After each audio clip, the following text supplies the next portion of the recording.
You ever have one of those mornings where you're just minding your own business, hauling in the day's catch, salt in the air, waves lapping at your boat, and Finn Bamtrable shows up in a three-piece suit? That was me, 3 days into moving in my new place, a cliffside house in Crescent Cove, California, when a pack of HOA vultures descended on my dock at the crack of dawn. 6 luxury cars clogging my driveway, engines still warm, and a woman's voice sharp as a fillet, knife cutting through the fog, demanding I pack up and get out.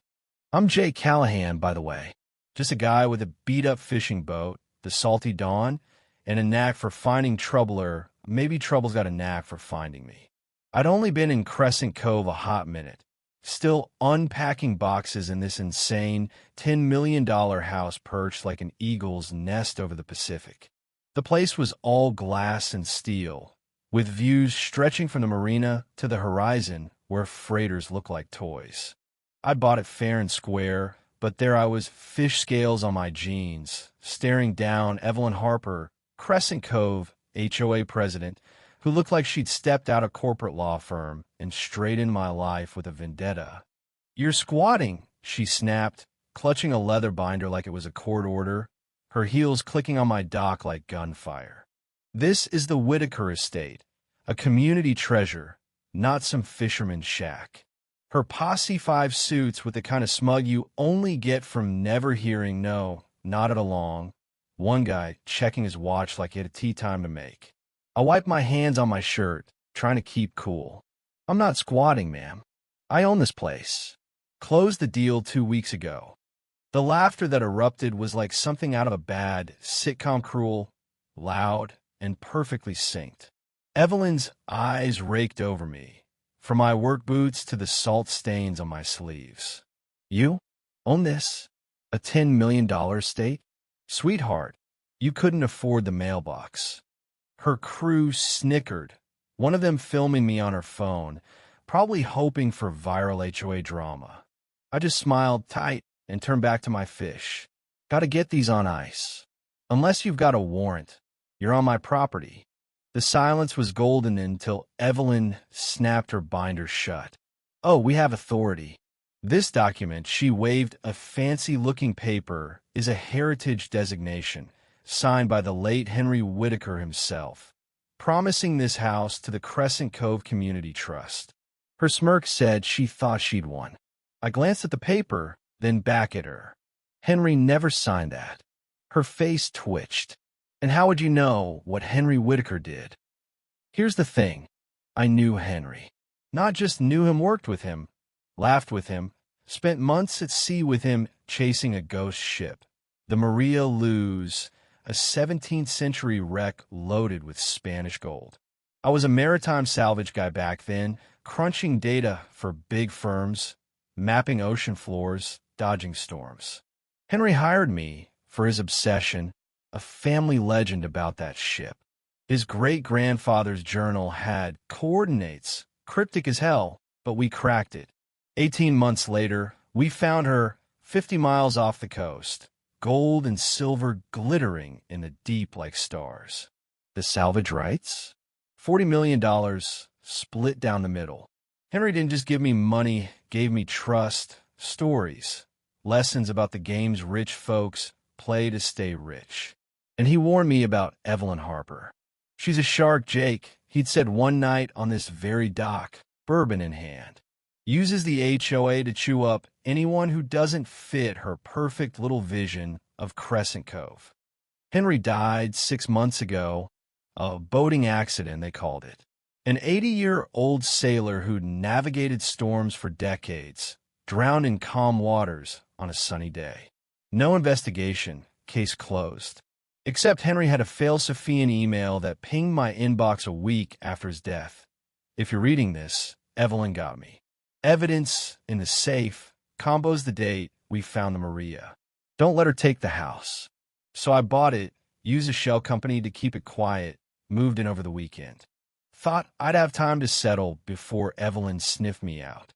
I was wrong. Back on the dock, I handed her my deed, laminated, pristine, straight from the county. Her face went from smug to sour as she read it, her nails digging into the paper. "This is forged," she hissed. "Someone like you doesn't belong here." I leaned in, voice low. "Someone like me? You mean a guy who worked for a living? Or is it the Irish blood you don't like?" She waved a hand, dismissing me. "You're not Crescent Cove material. This community has standards." Before I could fire back, two cops strolled up, boots careful on the wetwood. Sergeant Maya Torres, sharp-eyed and no-nonsense, took my papers, scanned them, then looked at Evelyn. "These are legit. County seal, filing numbers, all in order. Unless you've got a better claim, you're the ones trespassing."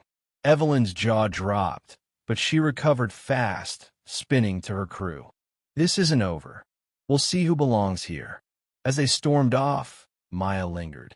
"Watch yourself, Jake. Evelyn's got claws and connections. She's been bending rules for years." That night, alone in the house, I found Henry's safe under the study's floorboards. The combo 03-12-20, the day we found the Marriott clicked open. Inside, dynamite. Photos of Henry's boat, hull tampered with, dated the day before his death. Bank records showing payments from Evelyn to a guy named Victor Slade. A contract for a luxury resort on 4 waterfront lots, including this house, signed 2 weeks before Henry died. I backed it all up, sent it to my lawyer, and braced for round 2. Next morning, boats roared up, 3 of them, marked Crescent Cove Marina Authority. A guy in a too-clean uniform, badge gleaming like costume jewelry, hopped onto my dock. "Calvin Reed, Marina Inspector. Your boat's in violation of legal mooring, unsafe condition, you name it. Fine start at $5,000 a day." I grinned, pulling out my phone. "Funny, Calvin. No such thing as the Crescent Cove Marina Authority. And that badge? Looks like you bought it online." His face froze when I zoomed in on his eye-drawn seal, misspelled Marina. Also, I added, "You look a lot like the guy in Evelyn's family photos, labeled brother-in-law Cal." "Want to explain that?" He bolted, boats peeling out, leaving wakes that rocked my dock. Overhead, a drone buzzed, filming me. I waved. "Let Evelyn watch." By afternoon, Evelyn was back, this time with half the neighborhood, 20 people on my lawn, her with a megaphone like some wannabe dictator. "Jake Callahan's turning this estate into a fish market," she bellowed. "Your property values are at stake." I stepped outside, phone recording. "I'm just a guy with a boat, Evelyn. You're the one who's been finding families out of their homes." I turned to the crowd. "Ask the Millers, bankrupted over their kids' bikes. Or the Patels, who sold cheap after you didn't like their curry smells." Whispers rippled. An older guy, Frank, a retired Marine, spoke up. "Evelyn, he's got a right to his dock." She snapped. "Not if it ruins our community." Then Maria Alvarez stepped forward, a retired ATF agent who'd tangled with Evelyn before. "Jake, you said Henry left evidence. I want to see it." I nodded. "It's going online today. Every fine, every threat, every deal Evelyn made with Coastal Ventures for a resort on Henry's land." The crowd gasped. Evelyn's megaphone shook. "Those are private." Maria smirked. "HOA records are public under California law, Evelyn. You've been dodging that for years." The neighbors started talking stories of fines, harassment, families driven out. Evelyn's empire was cracking. That night, Maria and I planned sting. My boat wasn't just a rust bucket below decks, it was a tech beast. Sonar, laser mics, drones disguised as gulls. Henry had bankrolled it for investigations like this. We tracked Evelyn to Victor Slade's yacht, King's Gambit, anchored 12 miles out in international waters. Through the fog, my laser mic caught her voice. "Callahan's a problem. He's got Henry's files." Victor, voice like gravel, replied. "Then he gets an accident like Henry. House fire, maybe." My blood ran cold. They were planning to torch my place tonight. I gunned the salty dawn back to shore. engines screaming, pushing 30 knots. Maria called the Coast Guard while I dialed Tommy Vega, an old SEAL buddy who owed me for finding his sister's lost boat. Tom in my house now. Arsonists. He was there in 5, his crew swarming my property as we pulled up. 2 guys in black were dousing my floors with gasoline. Maria drew her old service pistol. Freeze, ATF. One reached for a lighter. I drop it with a chokehold, years of Navy training kicking in. Maria floored the other. Tommy's team cleared the house, finding 2 more rigging explosives to collapse it into the sea. The cops arrived, then the feds. The Coast Guard nabbed Victor on his yacht, drugs and records in plain sight. Evelyn was cuffed at her mansion, screaming about her rights as cameras rolled. The evidence Henry's files, my recordings blew the case wide open. Victor was running a murder-for-hire racket masked as real estate, with Evelyn picking targets. 7 deaths, millions laundered, all tied to them. Evelyn got 25 years. Victor, life without parole. Crescent Cove changed after that. Maria took over the HOA, voided Evelyn's fines, welcomed back families like the Patels and Millers. I stayed in Henry's house still fishing, still investigating maritime crimes for insurers and cops. The salty dawn gleams now, her secrets out, a beacon for justice. One foggy morning, Calvin Reed showed up, no fake badge this time, handed me a check $4,500 his fake fines.